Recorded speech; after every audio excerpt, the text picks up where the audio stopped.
अस्सलाम वालेकुम नाज़रीन कराम, मैं हूं आपका होस्ट अयाज अहमद। नाज़रीन कराम, लॉन्ग मार्च के हवाले से एक बहुत बड़ा दावा किया गया है कि बहुत जल्द खैबर पख्तूनख्वा से इस्लामाबाद की जानब एक लॉन्ग मार्च रवाना होगा। उसकी क़यादत सुहेल खान अफरीदी करेंगे और इस लॉन्ग मार्च से कबल इमरान खान की जानब से भी एक बहुत बड़ा फैसला किया जाएगा और वह फैसला ये होगा कि तहरीक इंसाफ के तमाम MNAs कौमी असम्बली की सीटों से इस्तीफा दें। दूसरी तरफ खैबर पख्तूनख्वा के अंदर आज एक बड़ा फैसला किया गया है कि 12 नवंबर को खैबर पख्तूनख्वा की असेंबली के अंदर एक जिरगा मुनक्कद किया जाएगा। उसकी सदारत भी सुहेल खान अफरीदी कर रहे हैं। उस जिरगे के अंदर कौन कौन शिरकत करने के लिए जा रहा है और मुमकिन तौर पर क्या फैसला हो सकता है, यह आपके सामने रखने के लिए जा रहा हूं। 27वीं आईनी तरमीम का इस वक्त पूरे मुल्क के अंदर बहुत ज्यादा शोर है। हर कोई इसके ऊपर बात कर रहा है कि 27वीं आईनी तरमीम का असल मकसद क्या है। एक तो वो 7 पॉइंट्स है ना जो बिलावल भुट्टो जरदारी ने पब्लिक कर दी है, ट्वीट कर दिए उन्होंने कि हमसे हुकूमत ने इन 7 पॉइंट्स के ऊपर हमायत मांगी है। दूसरी तरफ अब इंकशाफात किए जा रहे हैं, दावे किए जा रहे हैं कि यह आईनी तरमीम किस तरीके से पास होगी, इस आईनी तरमीम के अंदर किस किस को वापस लाया जा सकता है, किस किस की नौकरी को एक्सटेंड किया जाएगा, किस किस के इख्तियारात को बढ़ाया जाएगा। ये सारी चीजें आपके सामने रखने के लिए जा रहा हूं। आज पाकिस्तान तहरीक इंसाफ ने भी 27वीं आईनी तरमीम के ऊपर बाकायदा तौर पर पहला रद्द-ए-अमल दिया है। इमरान खान की बहनें भी आज अडयाला जेल गई और एक बहन को इमरान खान के साथ मुलाकात की इजाजत मिली है और अब देखते हैं कि इमरान खान का पैगाम अडयाला जेल के अंदर से क्या आता है 27वीं आईनी तरमीम के हवाले से। हुकूमत के एक अहम तरीन वजीर है, उन्होंने बाकायदा तौर पर हाथ खड़े कर दिए हैं। यहां तक उन्होंने कह दिया कि भाई कोई बंदा हमारी सुहेल खान अफरीदी से बात करवा दे कि ये हमारे साथ बैठे और बैठकर बात करे। उन्होंने कहा जी वजीर आजम ने 2 दफा सुहेल खान अफरीदी को मुबारकबाद दी है, लेकिन सुहेल खान अफरीदी हमारी मीटिंग्स को अटेंड करने के लिए तैयार नहीं है। अब देखते हैं कि सुहेल खान अफरीदी कब तक मीटिंग्स को अटेंड नहीं करते, क्योंकि उन्होंने वाज़ेह तौर पर यह ऐलान कर रखा है कि पहले मैं इमरान खान के साथ मुलाकात करूंगा और फिर मैं किसी और मीटिंग के अंदर शिरकत करूंगा। ये सारी की सारी चीजें आपके सामने रखता हूं। गुजारिश करूंगा कि वीडियो को लाइक करके चैनल को सब्सक्राइब कर दे ताकि ये इंफॉर्मेशन का सिलसिला आप लोगों तक पहुंचता रहे। नाज़रीन किराम, सबसे पहले बात करते हैं जो 12 नवंबर को अमन जिरगा होने के लिए जा रहा है KP असेंबली के अंदर। ये एक इंतहाई अहम जिरगा है। इस जिरगे के अंदर सूबे की तमाम सियासी जमातों के सरबराहान, सदूर, जनरल सेक्रेटरी, साबक वज़ीर आला, वकला और सिविल सोसाइटी के नुमाइंदे शिरकत करेंगे। यह जिरगा इंतहाई अहमियत का हामिल होगा। इस जिरगे में मुमकिन तौर पर जो अहम तरीन फैसले किए जाएंगे वो खैबर पख्तूनख्वा के अंदर अमन व अमान की जो सूरत हाल है उस हवाले से किए जाएंगे। और जो बड़ा फैसला है वो ये होगा कि खैबर पख्तूनख्वा के अंदर मिलिट्री ऑपरेशन होने चाहिए या नहीं होने चाहिए। अगर होने चाहिए तो कौन कौन से लोग हैं जिनको ऑन बोर्ड लेकर ये मिलिट्री ऑपरेशन होंगे, वरना नहीं होंगे। अब देखते हैं कि जिरगे के अंदर क्या फैसला होगा। दूसरी तरफ DG ISPR से सुहेल खान अफरीदी के बारे में अहम तरीन सवाल पूछा गया है। DG ISPR ने एक ब्रीफिंग के अंदर यह कहा कि सियासी सरपरस्ती की वजह से दहशत गर्दी है। उन्होंने कहा कि कौन सी पार्टी है जो ऑपरेशन की खिलाफ वर्जी करती है, उन्होंने सवाल पूछा। मजीद कहा कि जिसका क्राइम नेक्सिस यानी कि मुजरमाना गठजोड़ है, यह DG ISPR ने बात की। तो आगे से एक सहाफी ने सवाल पूछा कि क्या आपका इशारा पाकिस्तान तहरीक इंसाफ की जानब है या आपका इशारा जो है वज़ीर आला सुहेल खान अफरीदी की जानब है। तो आगे से DG ISPR ने जवाब यह दिया कि मैं पब्लिक ऑफिस होल्डर हूं, किसी का नाम नहीं ले सकता। उन्होंने कहा कि सुहेल खान अफरीदी मुंतखब वज़ीर आला है। मुंतखब सियासतदान रियासत बनाते हैं और अदारों को रियासत के साथ मिलकर काम करना होता है। यह सुहेल खान अफरीदी का नाम DG ISPR के सामने डायरेक्टली पहली दफा लिया गया। इससे कबल आपको पता है कि DG ISPR ने पेशावर में जाके एक लंबी प्रेस कॉन्फ्रेंस की थी बड़ी तफसील के साथ, और खैबर पख्तूनख्वा की क़यादत ने उस प्रेस कॉन्फ्रेंस को बड़ा सीरियस लिया था और उन्होंने बड़ा सख्त रद्द-ए-अमल दिया था उस प्रेस कॉन्फ्रेंस के हवाले से। और अब जब यह सवाल पूछा गया तो DG ISPR ने कहा जी सुहेल खान अफरीदी मुंतखब वज़ीर आला है और मुंतखब सियासतदान रियासत बनाते हैं और अदारों को रियासत के साथ मिलकर काम करना होता है। अब जरा आगे आ जाए जी। इमरान खान का एक अहम तरीन केस लगा हुआ था अदालत के अंदर। केस ये है कि इमरान खान का ट्विटर अकाउंट बंद करना है। इमरान खान के ट्विटर अकाउंट से रियासत मुखालफ ट्वीट्स आते हैं, रियासत मुखालफ बयानिया बनाया जाता है। तो उस हवाले से सलमान अकबर राजा अदालत के अंदर पेश हुए। अदालत के अंदर पेश होने के बाद उन्होंने मीडिया से गुफ्तगू की। उन्होंने कहा जी जब तक इमरान खान से मेरी मुलाकात नहीं होती और मुझे उनसे हदायत नहीं मिलती, मैं ट्विटर अकाउंट मुकदमे के अंदर बहस नहीं कर सकता। उन्होंने कहा कि जज साहब ने आज ही मुलाकात करवाने का हुक्म जारी किया है, अगर मुलाकात नहीं होती तो अदालत की वुकत सबके सामने है। मजीद उन्होंने शाह महमूद कुरैशी वाले मामले के ऊपर जवाब दिया। उन्होंने कहा कि शाह महमूद कुरैशी ने मुलाकात के दौरान वाज़ेह तौर पर कहा है कि वो इमरान खान के साथ खड़े हैं। उन्होंने कहा कि शाह महमूद कुरैशी साहब से जो लोग मिलने के लिए गए हैं, इनको किसी ने भेजा है। उन्होंने कहा जी ये अचानक कमरे के अंदर घुसे हैं और ये मुलाकात इनकी अमा के ऊपर नहीं हुई, किसी और की अमा के ऊपर हुई है। किसी ने इनको शाह महमूद कुरैशी से मुलाकात करने के लिए भेजा है। ये सलमान कमराजा आज पहली मरतबा बोले। इसके अलावा और भी लोगों ने बातें की हैं कि ये कौन होते हैं चमचे कड़छे पीटीआई के, क्योंकि जब वक्त था इमरान खान के साथ खड़ा होने का तो उस वक्त ये भाग गए। उस वक्त इन्होंने दावत बहुत बड़े किए लेकिन सख्तियां बर्दाश्त नहीं कर सके, गिरफ्तारी के डर से, जेल के डर से इन्होंने इमरान खान को छोड़ दिया और आज ये दावेदार बनते हैं जी हम इमरान खान की रिहाई की तहरीक चलाएंगे। अब फवाद चौधरी साहब ने तकरीबन 6 मिनट 6.5 मिनट की एक वीडियो जारी की है। उसमें उन्होंने बहुत बड़े दावे किए हैं। उन्होंने कहा जी अगर हम लोगों ने इमरान खान की रिहाई की तहरीक ना चलाई तो अगले 60 या 65 दिनों में सुहेल अफरीदी को इस्लामाबाद की जानब एक लॉन्ग मार्च करना पड़ेगा और शायद इमरान खान कौमी असेंबली से इस्तीफे भी दे दें, यानी कि वो पाकिस्तान तहरीक इंसाफ के MNAs को कह दें कि आप कौमी असेंबली से इस्तीफे दें।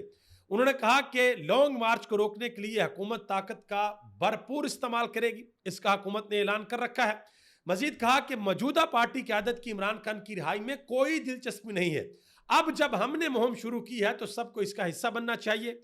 उन्होंने कहा कि हालांकि हुकूमत या एस्टेब्लिशमेंट को इसकी मुखालफ करनी चाहिए थी, लेकिन यह काम पाकिस्तान तहरीक इंसाफ कर रही है, यानी कि हमारी मुखालफत कर रही है। हम इमरान खान को रिहा करवाना चाहते हैं और ये इमरान खान की ये उस रिहाई की कंपेन की मुखालफत करते हैं। उन्होंने कहा कि लीगल कमेटी जिसको सलमान कमराजा हेड करते हैं वो फीस की मद में 1.5 अरब रुपया ले चुकी है। यह भी कहा कि रऊफ हसन पार्टी से 8 लाख रुपए तनख्वाह ले रहे थे। उन्होंने कहा कि इन सबको ऐसा लगता है कि अगर इमरान खान बाहर आ गए तो हमारा क्या बनेगा। यह फवाद चौधरी साहब ने एक इंतहाई अहम वीडियो बयान जारी किया। अब जरा यहां पर रुकिएगा, जरा गौर फरमाइएगा। फवाद चौधरी साहब हूं, इमरान इस्माइल हूं या दूसरे जितने भी पाकिस्तान तहरीक इंसाफ के सियासतदान हैं जिन्होंने तहरीक इंसाफ को छोड़ दिया, चाहे वो असद उमर हूं या दूसरे हूं, इन सब लोगों के पास 2 रास्ते थे। या तो ये शाह महमूद कुरैशी की तरह, डॉक्टर यास्मीन राशिद की तरह, एजाज चीमा की तरह जो उनके गवर्नर रहे हैं पाकिस्तान तहरीक इंसाफ के, और इसके अलावा एजाज चौधरी की तरह, इन सब की तरह ये कुर्बानियां देते, ये जेलों के अंदर जाकर कैद हो जाते और डंके की चोट पर कहते कि हम इमरान खान के साथ खड़े हैं। लेकिन इन्होंने ये रास्ता नहीं चुना, इन्होंने आसान रास्ता चुना। इन्होंने ये रास्ता चुना कि हम फौरी तौर पर प्रेस कॉन्फ्रेंस करते हैं या ट्वीट करते हैं कि हम पाकिस्तान तहरीक इंसाफ से पीछे हट रहे हैं, अब हम इमरान खान के साथ नहीं है। ये करके इनको उस वक्त वक्ती तौर पर रिलीफ तो मिल गया, लेकिन अवाम की नजरों में ये लोग बिल्कुल फारग हो गए, जीरो हो गए। इनकी कोई औकात है ही नहीं अवाम की नजर में। लेकिन अब इनको पता है कि भाई सियासत तो हमने करनी है, तो किसी ना किसी तरीके से अपने आप को रेलिवेंट रखने के लिए ये सबसे जो हॉट टॉपिक है, पाकिस्तान का बच्चा बच्चा ये सवाल पूछता है कि इमरान खान कब जेल से बाहर आएंगे, उसी चीज को इन्होंने पकड़ा है। लेकिन एक और अहम तरीन सवाल है, वो जरा गौर से सुनिएगा। सवाल ये है कि फवाद चौधरी साहब और इनके दूसरे जो साथी हैं ये इमरान खान की रिहाई की तहरीक किस तरीके से चलाएंगे। क्या ये इमरान खान को इमरान खान की अपनी टर्म्स एंड कंडीशन पे बाहर लाएंगे या इमरान खान को मजबूर करेंगे कि भाई एस्टेब्लिशमेंट की बात मान लें, कंप्रोमाइज करें, डील करें और बाहर आ जाए। तो यहां पर मैं आपको बात बताता चलूं कि इमरान खान डील नहीं करेंगे, इमरान खान कंप्रोमाइज नहीं करेंगे। इमरान खान दूसरा नवाज शरीफ या दूसरा आसफ अली जरदारी किसी सूरत नहीं बनेंगे। तो फवाद चौधरी साहब को चाहिए कि वो प्लान सामने रखें कि अगर वो तहरीक चलाएंगे तो वो किस तरीके से चलाएंगे। आया वो पाकिस्तान के अंदर कोई तहरीक चलाएंगे या बैरून मुल्क जाकर वहां पर लोगों को एंगेज करेंगे, इंटरनेशनल मीडिया को एंगेज करेंगे, जो इंटरनेशनल कम्युनिटीज हैं उनको एंगेज करेंगे, क्या करेंगे। उनको पूरे का पूरा एक जो खाका है ना वो सामने रखना चाहिए कि हम इस तरीके से काम करेंगे। फिर पाकिस्तान तहरीक इंसाफ की जो क़यादत है और जो कारकुनान है वो फैसला करेंगे। और मैं यहां पर एक और चीज बता दूं, फवाद चौधरी और इनके साथी अगर कोई ऐसा प्लान पेश करते हैं जो कि तहरीक इंसाफ के कारकुनान को लगता है कि हाँ ये प्लान ठीक है, ये प्लान सही है और ये वर्क करेगा, ये इससे इमरान खान रिहा होंगे और इमरान खान अपनी शराइत पर रिहा होंगे, तो मेरी बात याद रखिएगा, तहरीक इंसाफ का वर्कर तहरीक इंसाफ की मौजूदा क़यादत के ऊपर प्रेशर डालेगा, लेकिन शर्त यह है कि उस प्लान को सामने रखा जाए। फवाद चौधरी साहब ने एक और बात की है। उन्होंने कहा जी पाकिस्तान तहरीक इंसाफ की जो सीनियर 3 लीडरशिप है, उन्होंने मुझे फोन करके कहा है कि जो काम आप कर रहे हैं इसके अलावा और कोई हल नहीं है। उन्होंने कहा जी 12 MNAs और 15 MPAs उन्होंने मुझे कॉल की है और कॉल करके कहा है कि शुक्र है कि कोई तो सियासी टेम्परेचर को डाउन करने की बात कर रहा है, कोई और नहीं कर रहा। ये उन्होंने बात की है।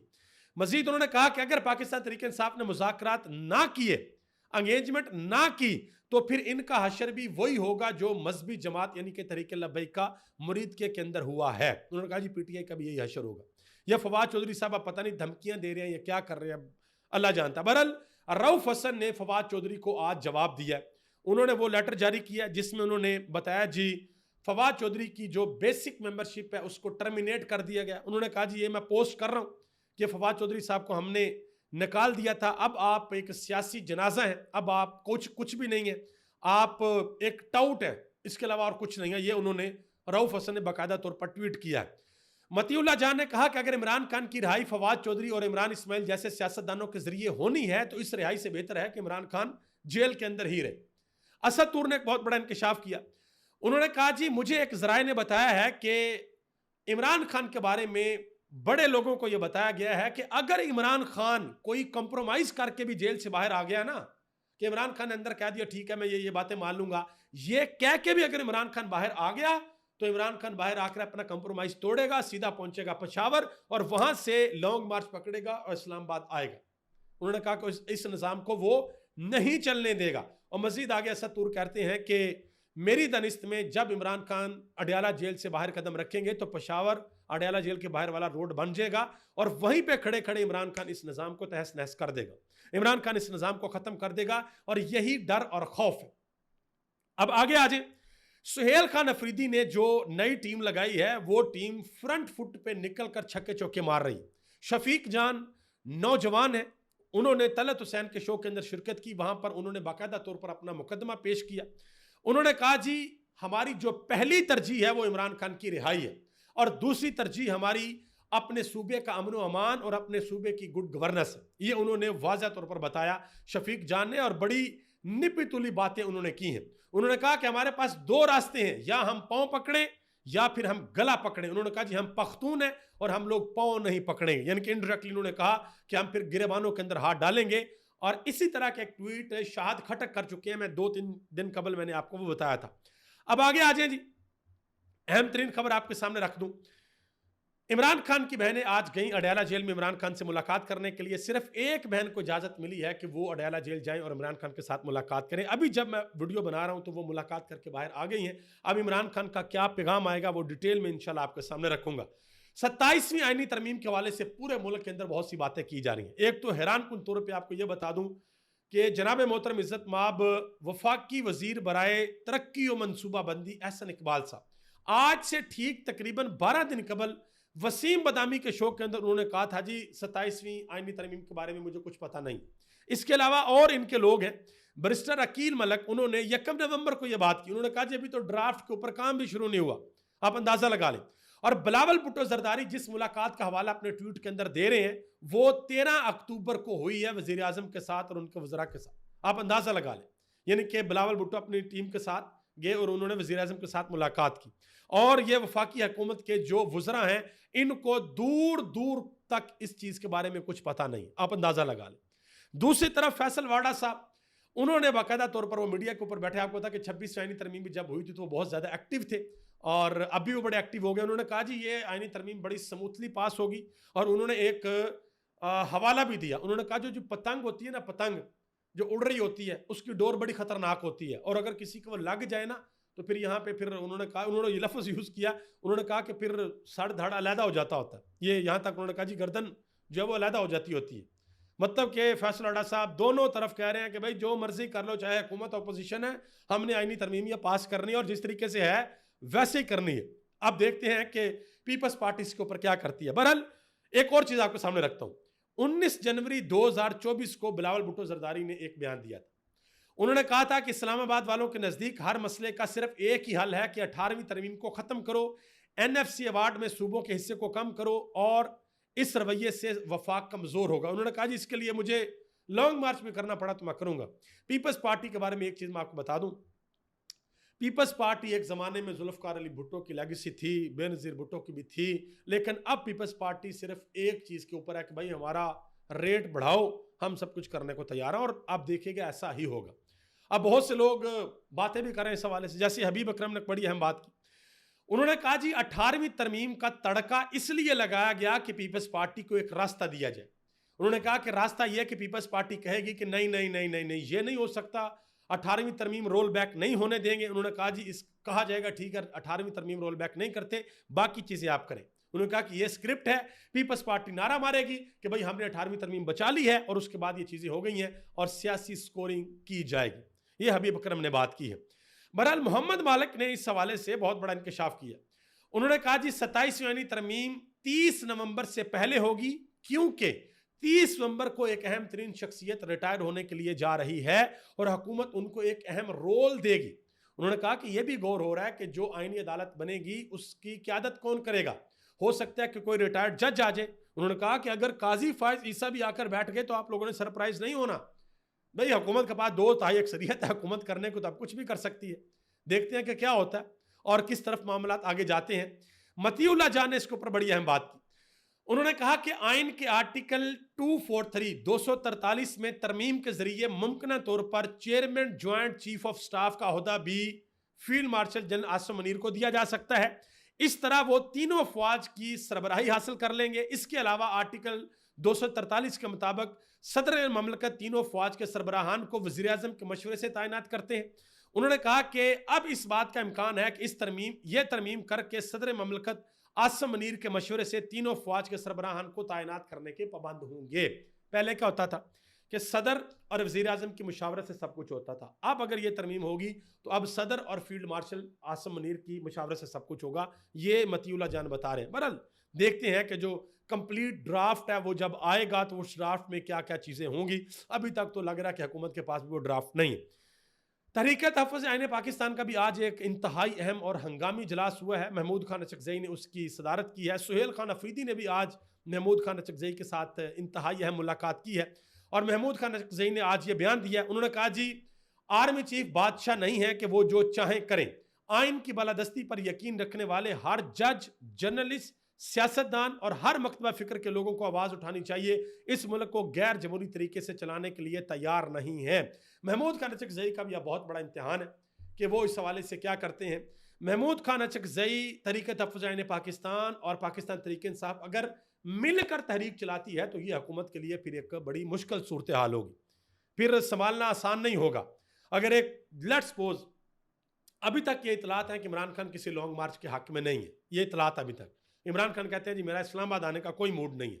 लेकिन अगर लॉन्ग मार्च होता है और उसमें एक कंटेनर के ऊपर तहरीक इंसाफ की क़यादत है, एक कंटेनर के ऊपर तहरीक तहफ़्फ़ुज़ आईन पाकिस्तान की क़यादत है, या दोनों की क़यादत एक ही कंटेनर के ऊपर है और वो क़यादत लीड करती है, पहाड़ क्रॉस करके वापस केपी असेंबली के अंदर नमूदार नहीं होती, तो फिर हुकूमत के लिए बहुत परेशानी वाली बात होगी।